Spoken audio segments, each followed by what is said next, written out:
ከዱዓዎች ሁሉ ምርጥ ዱዓ ዘውትር ነቢይም ዓለይሂ ሰላቱ ወሰላም ያደርጉት የነበረው ዱዓ ረበና አቲና ፊ ዱንያ ሐሰነህ ወፊል አኺረቲ ሐሰነህ ወቂና ዐዛበን ናር የሆነው አላህ ሆይ ዱንያም ላይ መልካም ነገር ስጠን፣ ኢማን ስጠን፣ ያንተን ፍላጎት የምናውቅበትን እውቀት ስጠን፣ ደጋግ ልጆችን ስጠን፣ መልካም የትዳር አጋር ስጠን፣ ኸይር የምንሰራበት ሀብት ስጠን ማለት ነው።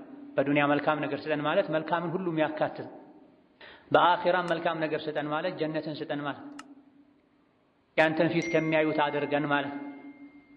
ወቂና ዐዛበን ናር አኺራ ላይ ከሚያስፈሩ ነገሮች ሁሉ እዚህ ዱንያ ላይ ሆኖን ከሚያሳስቡ ነገሮች ሁሉ ከባዱ የጀሃነም ቅጣት ነው፣ የአኺራ እሳት ነውና ዱንያ መልካሙን አኺራ መልካሙን ከመስጠትህ ጋር ለኛ ከሳትህ ጠብቀን፣ ከአኺራ እሳት ጠብቀን ብለን ዱዓ ማድረጋችን ነቢዩ ዓለይሂ ሰላቱ ወሰላም የጠየቁትን ትልቅ ነገር መጠየቅ ነው።